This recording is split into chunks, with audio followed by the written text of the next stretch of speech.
Record News Rural. Oferecimento. Bradesco, se tem na sua fazenda, tem no app e-Agro. Micro Essentials da Mosaic, MPS em grânulo único.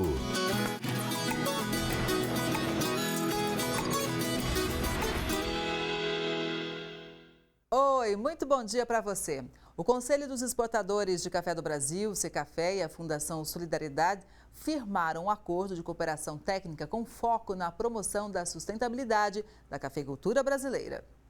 A Europa é um dos maiores consumidores e importadores do café brasileiro. Apenas no acumulado do primeiro semestre deste ano, a União Europeia respondeu por 47,3% das aquisições do produto nacional. Países como a Alemanha, Bélgica e Itália são os grandes consumidores dos nossos cafés. Mas a sustentabilidade na cafeicultura tem sido cada vez mais cobrada pelo continente. Em setembro, o Conselho dos Exportadores de Café do Brasil participou de um painel referente ao regulamento da União Europeia para produtos livres de desmatamento, que integrou o cronograma de reuniões da Organização Internacional do Café em Londres, na Inglaterra. Segundo o Conselho, o nível de preocupação sobre o regulamento está elevado, mas o Brasil segue visto como um país diferenciado. E agora o Secafé e a Fundação Solidariedade firmaram um acordo de cooperação técnica com foco na promoção da sustentabilidade da cafeicultura brasileira e no desenvolvimento de projetos alinhados às demandas do mercado consumidor externo, que vem exigindo mais transparência quanto à governança socioambiental. O objetivo do acordo de cooperação técnica entre o Secafé e a Fundação Solidariedade é o desenvolvimento de projetos para a promoção da sustentabilidade dos cafés no Brasil, também em alinhamento aos anseios do mercado consumidor externo, que vem demandando cada vez mais transparência em relação ao cumprimento dos critérios ESG. O regulamento da União Europeia para produtos livres de desmatamento determina que o café somente poderá ser exportado para a União Europeia se não foi produzido em área desmatada após 31 de dezembro de 2020. A primeira iniciativa dessa cooperação está voltada ao compliance dos cafés do Brasil ao regulamento da União Europeia para produtos livres de desmatamento, mais conhecido como EUDR, e essa regra ela gera vários desafios, entre eles o enfrentamento dos falsos positivos para desmatamento. Esses falsos positivos ocorrem devido à semelhança do comportamento espectral das áreas ocupadas com vegetação nativa e daquelas que têm café em formação e café em produção.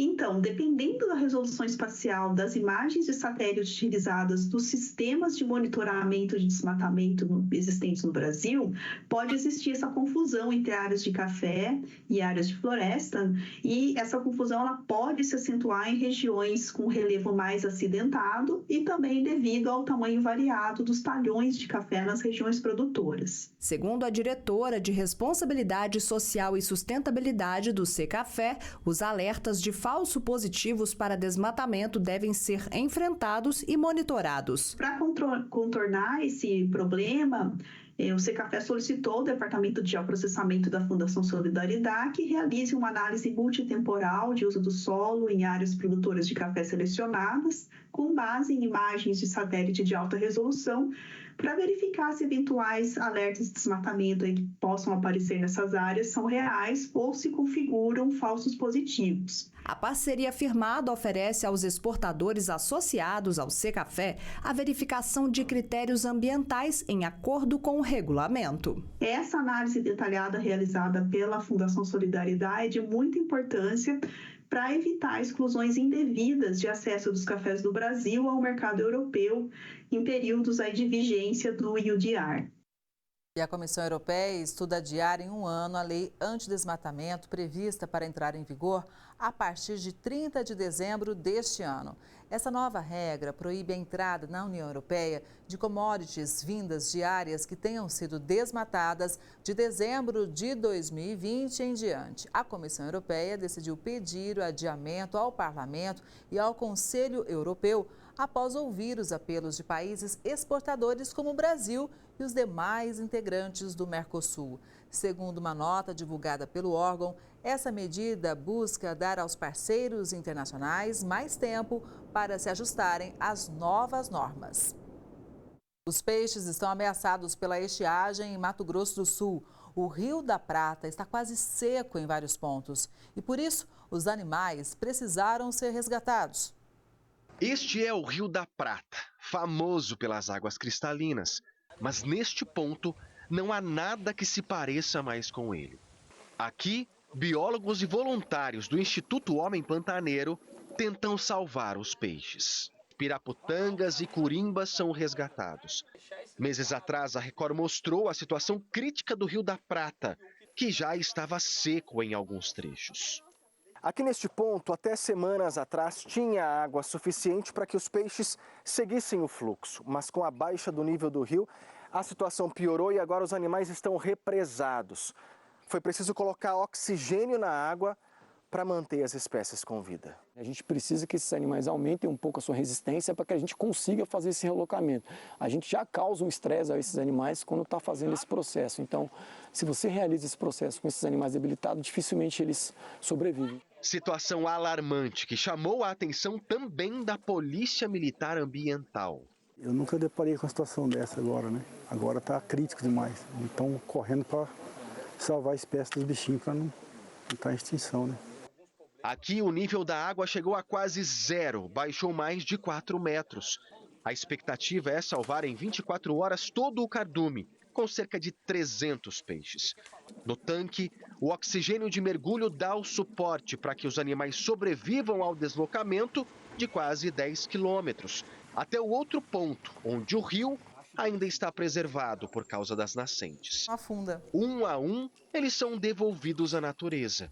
Tarefa arriscada, mas que está dando certo. Os preços da laranja alcançaram novos recordes em setembro. As frutas in natura e para a indústria sofreram alta. A oferta restrita e a demanda aquecida impulsionaram os valores no mercado. A produção limitada da fruta tem sido um fator determinante para a elevação dos valores pagos aos produtores. Além disso, a demanda aquecida no setor industrial também contribuiu para a valorização no mercado in natura. No mês de setembro, a laranja-pera foi negociada a um patamar recorde de R$ 115,10, um aumento expressivo de 144% em relação ao mesmo período do ano passado e 16% a mais em comparação com agosto de 2024. Em relação ao segmento industrial, os dados do CPEA revelam que os produtores que comercializaram as laranjas com a indústria também registraram preços recordes, atingindo R$ 84,77 por caixa, um avanço de 85% em relação ao ano anterior. Agora eu tenho um recado campeão da Mosaic para você, produtor. Você gosta de futebol, certo? E sabe quando aparece aquele craque que eleva a performance e resolve no campo? Na sua lavoura, o craque é Micro Essentials da Mosaic. O fertilizante com NPS em único grânulo.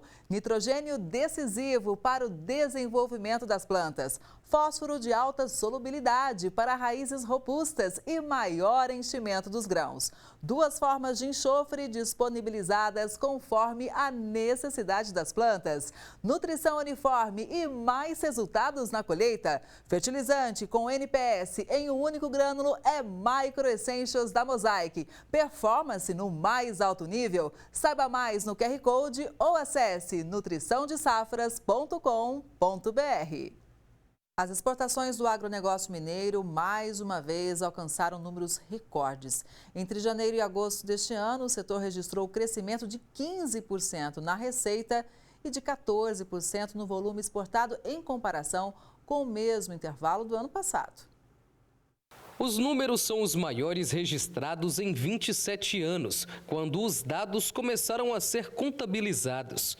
O agronegócio mineiro registrou crescimento na receita e no volume exportado.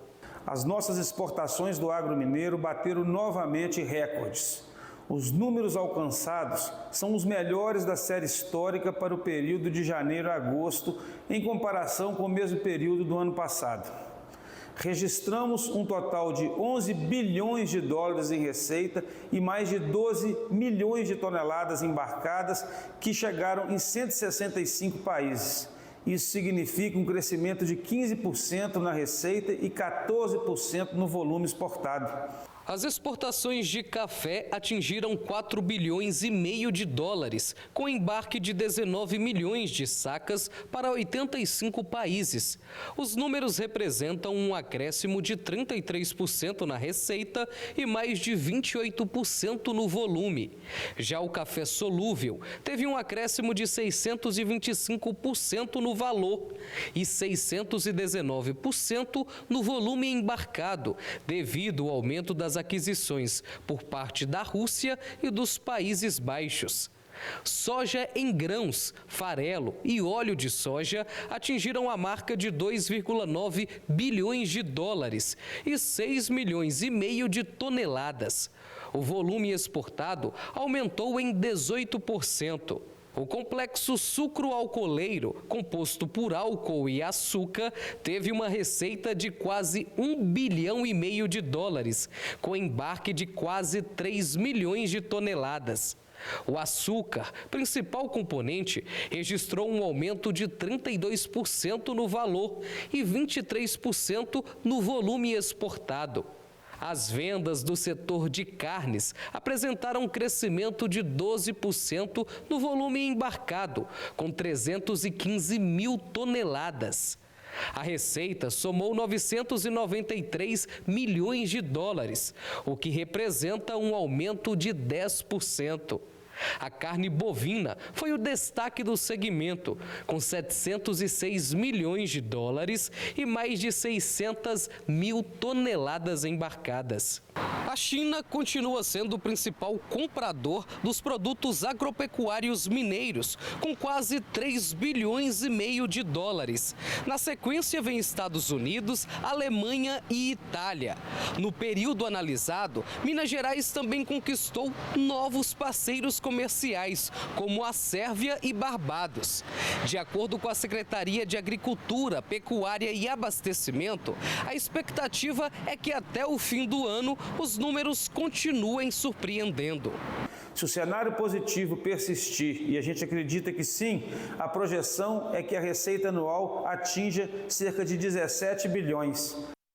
O agronegócio brasileiro registrou 28 milhões e 600 mil empregos no segundo trimestre de 2024. Isso significa um crescimento de 2,3% ou aproximadamente 643 mil novas vagas em comparação ao mesmo período do ano passado. Os dados são de pesquisas realizadas pelo CPEA, o Centro de Estudos Avançados em Economia Aplicada, em parceria com a CNA, a Confederação da Agricultura e Pecuária do Brasil. Para entender melhor esses números que comprovam a força do agro na geração de renda, eu converso agora com a Isabel Mendes, que é assessora técnica do Núcleo Econômico da CNA. Bom dia, Isabel, seja muito bem-vinda ao Record News Rural. Bom dia, Kelly. Um prazer estar aqui com vocês para falar de um assunto tão importante, né? Mercado de trabalho no agronegócio, e trazer esses bons resultados que a gente teve aí nesse boletim. Pois é, boa notícia, né? Notícia que impacta na vida de muitas famílias. Agora, para chegar a esse resultado, com certeza aconteceu a influência de vários fatores, né? Exatamente, vários fatores. É só destacar que a gente está falando de agronegócio, né? Então, a gente está falando de toda a cadeia que vem também antes e depois da porteira. A gente está falando do segmento de insumos, da agropecuária, do setor primário, de toda a parte de processamentos, do que a gente chama de agroindústria, e do agroserviços, né, que é toda a parte de escoamento dessa produção, dos serviços que são feitos, de armazenagem, serviços financeiros, de contabilidade, tudo que está envolto aí ao agronegócio. E é esse resultado que a gente divulga desses 28,6 milhões, que é um novo recorde que a gente tem aí desse segundo trimestre de 2024. Inclusive, um dos destaques foi justamente essa área de agroserviços, não é? Exatamente. Ela é uma área que vem se destacando bastante, já falando inclusive dos resultados. Se a gente olha especificamente no setor primário, de fato a gente teve uma queda, né? E essa queda ela está relacionada aí a alguns fatores, né? A gente teve aí na parte de cereais, cacau, na parte de pecuária, bovinos, aves, suínos, mas a gente chama atenção para a questão das adversidades climáticas que impactaram, né, a produção agropecuária, e isso tem um reflexo, obviamente, sobre o setor. setor, mas tem um outro movimento que a gente também chama atenção, que é a questão, e aí se a gente olha a série histórica começa em 2012, a gente vai ver que de fato existe uma redução da mão de obra empregada no campo especificamente, por um fator interessante, que é o fator da mecanização, automatização, um setor cada vez mais avançado tecnologicamente. Então, a produtividade marginal do trabalho é grande, tem, então, uma diminuição dessa mão de obra, mas, ao mesmo tempo, é uma mão de obra, e a gente também tem, nesse boletim, os resultados do perfil desse trabalhador. Ele também é um trabalhador mais qualificado, porque ele é demandado, né, exige uma qualificação melhor, e é um trabalhador que recebe melhores salários. Mas a nossa análise é que, na verdade, há uma espécie de migração dessa mão de obra do campo para os demais segmentos, em especial do agroserviços. E é por isso que o agroserviços tem crescido tanto. A gente teve aí um crescimento de 8,3%, né, 815 mil pessoas a mais, se a gente compara, então, esse resultado do segundo trimestre de 2024 com o mesmo trimestre do ano anterior. E aí, justamente nessa leitura que a gente faz essa migração aí com essas oportunidades nos demais segmentos do agronegócio. Pois é, que análise bacana para a gente agora ampliar ainda mais, Isabel, porque antigamente, quem estava lá na roça falava assim, ó, filho, para o trabalho aqui e vai estudar. E agora a gente vê o contrário, ou seja, para estar no agronegócio a pessoa precisa ir estudar e muito, porque como você mencionou, né, existem tecnologias. Exatamente. Ao contrário, a gente vê, na verdade, o campo atraindo muita mão de obra, mas uma mão de obra mais qualificada, né? Eu também sou assessora técnica, assessora econômica da CNA, e também dou aula na faculdade CNA, que oferece 4 grandes cursos voltados aí para o agronegócio, né? De processamentos gerenciais, recursos humanos, questão ambiental e gestão do agronegócio. E a gente vê essa mão de obra se qualificando justamente para conseguir essas vagas de emprego que, de fato, demandam aí uma qualificação melhor, né? A gente também tem uma plataforma que chama Empregos Agro, e essa plataforma é muito interessante, porque lá você tem o trabalhador em busca de um trabalho no agronegócio e você tem as empresas que oferecem esse trabalho na plataforma. Então, é uma espécie de matching, né, de quem está procurando, quem está ofertando a mão de obra e quem está demandando essa mão de obra. Com uma questão adicional, a gente tem o Senar oferecendo os cursos. Então, ele consegue identificar no trabalhador que está buscando determinada vaga de trabalho, que tipo de curso ele pode fazer para se qualificar ainda melhor, mais, e ter mais chances aí de conseguir uma vaga, né, no mercado de trabalho do agronegócio. Então, de fato, hoje existe uma migração para o campo, para os demais elos, mas, de fato, exigindo aí uma mão de obra mais qualificada, mas, como eu disse, também tendo um rendimento médio, né, os salários também ofertados hoje maiores para todos os segmentos aí do agronegócio. E um salário maior, com certeza, pode ser um grande atrativo para atrair esse trabalhador junto com essas ferramentas que você mencionou, ou seja, você conectar quem procura emprego e quem precisa realmente de trabalhador. Você acredita que esse é o caminho? Porque nós ouvimos aqui diariamente, né, Isabel, muitos representantes de vários setores do agro dizendo, olha, está difícil contratar, a gente tem vaga e está faltando até trabalhador. A gente realmente escuta isso recorrentemente, né? Porque, de fato, veja, se a gente olha os setores da economia, o agro é aquele que tem a maior produtividade. Dos fatores de produção, como a gente fala, tanto do capital quanto da mão de obra, quanto da terra, né? Por quê? Porque a gente usa os mesmos ativos, por exemplo, a terra, a gente olha os demais países do mundo, você tem uma safra, no Brasil a gente tem 2, 3 safras, então você conseguir uma produtividade maior, o que é extremamente importante, porque a gente tem que lembrar que o produtor rural, normalmente, né, via de regra, ele é um tomador de preço, então ele tem que fazer a gestão de custos. Como é que ele faz? Uma das formas dele fazer isso é aumentando a sua produtividade para ter uma diluição dos custos fixos. Essa produtividade ela é muito importante para a manutenção e para a expansão da produção agropecuária, né? E, de novo, quando a gente tem uma produção maior dentro do campo, isso tem um efeito multiplicador, encadeamento nos demais elos. Então, se a gente produz... Ano passado, a gente teve um recorde de safra de grãos, 320 milhões de toneladas. O que isso demanda? Demanda muito mais, por exemplo, do setor de insumos, obviamente, e toda a parte de processamentos gerenciamento dessa produção também. Então, a gente fomenta toda a cadeia, tem uma produção, um aumento de produção, isso tem uma influência direta sobre o nosso PIB. Obviamente, ano passado, grande parte do crescimento do PIB foi em função do setor agropecuário, do nosso resultado, né? Então, a gente tem essa repercussão positiva em termos do mercado de trabalho em toda a cadeia, com esse resultado que a gente teve aí de 28,6 milhões de pessoas ocupadas. Isabel, eu sempre digo que é muito especial a gente morar num país que é produtor de alimentos, né? Não só para a gente, como para o mundo, né? O Brasil é muito forte na exportação.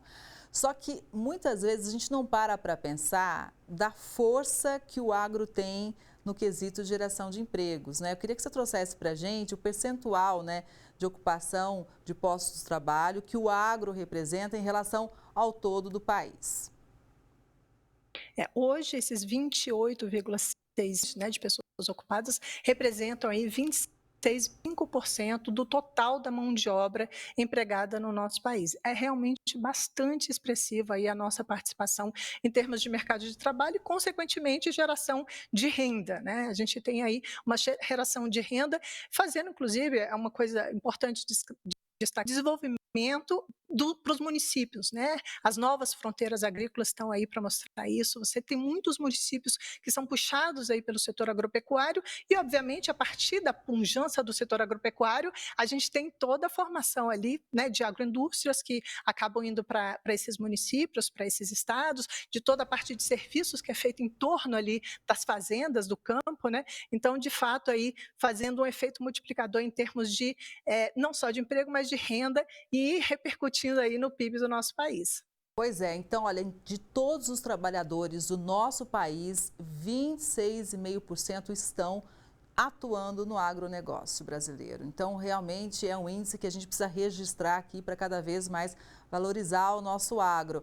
Agora, vamos falar da gente, nós mulheres, né? Qual é o dado que esse levantamento traz sobre nós?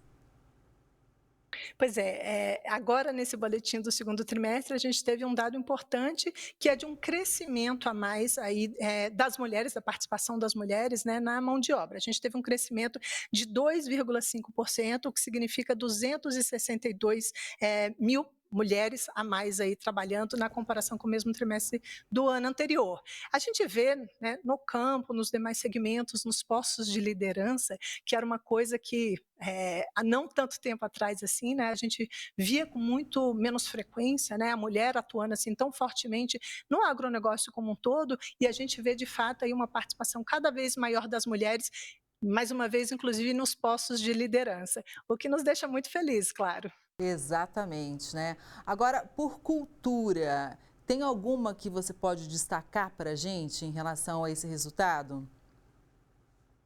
O que a gente teve, né, foi, na verdade, como eu comentei, algumas culturas que foram mais impactadas justamente por essa questão climática, né? Então, a gente teve ali, por exemplo, a parte que a gente chama de cereais, cacau, soja, na parte de pecuária, bovinos, suínos, aves, aí a gente teve, de fato, uma redução. Por outro lado, algumas cadeias, por exemplo, na parte da agroindústria, a gente teve uma parte de processamento maior aí, por exemplo, a gente está falando da pecuária, como a gente teve em termos de produção, às vezes um abate maior, então nos demais elos ligados àquele segmento específico, né, como a bovinocultura, às vezes a gente tem ali uma compensação mais uma vez, mas de fato nessas culturas a gente teve nesse trimestre de 2024 uma redução em relação ao trimestre de 2023. Isabel, olhando agora um pouco para frente, quais são os desafios para o setor conseguir não só manter esses postos de trabalho, mas, quiçá, né, gerar mais empregos? Bom, tem um dado da FAO que a gente sempre traz, CNA sempre fala que é bastante interessante, que na verdade, a FAO estima que a gente tem que aumentar a nossa produção de alimentos até 2050, em razão do crescimento populacional, em 70%. E a gente sabe, tem certeza de que o Brasil vai ser o carro-chefe aí nessa produção de alimentos, né? Então, isso significa... obviamente, né, a gente tem A gente tem um Código Florestal que delimita aí expansão de área, né? Então a gente tem uma parte ainda possível de expansão de área, mas a gente tem que trabalhar especificamente, mais intensamente na parte da produtividade, que é o que o setor já faz, né? Obviamente a gente precisa de algumas ferramentas para isso.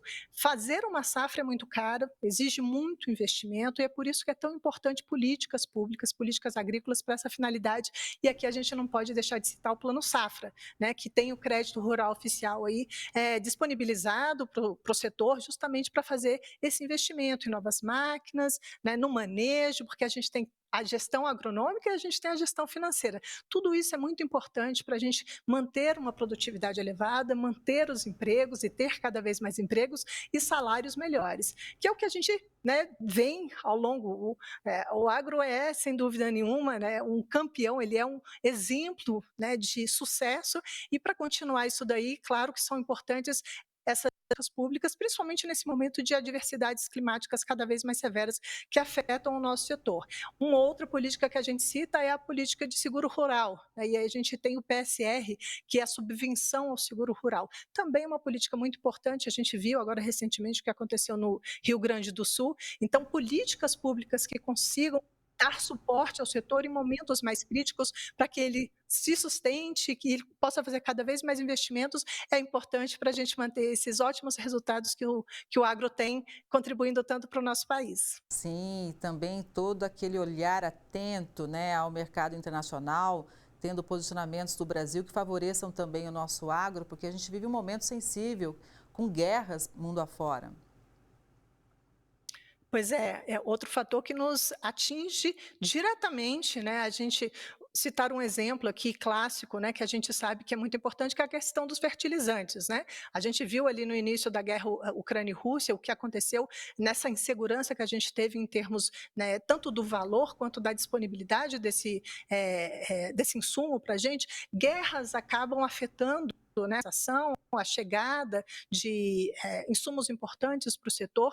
Agora a gente está num momento bastante crítico novamente, então é mais uma questão que pode nos afetar profundamente, e é como é que a gente consegue gerenciar isso da melhor forma possível, né, para que o setor, para que a produção de alimentos, para que o fornecimento de alimentos seja o quanto possível menos atingido aí durante esse período. Exatamente, a gente segue superando desafios. Isabel, foi muito importante te ouvir para a gente ter esse panorama de como o setor é forte na geração de empregos. Muito obrigada, um bom dia para você, um abraço para toda a equipe da CNA e até a próxima. Eu que agradeço a oportunidade, um abraço a todos e até uma próxima. Até. E o Record News Rural de hoje vai ficando por aqui. Obrigada pela sua audiência. A gente se vê no próximo programa. Até lá!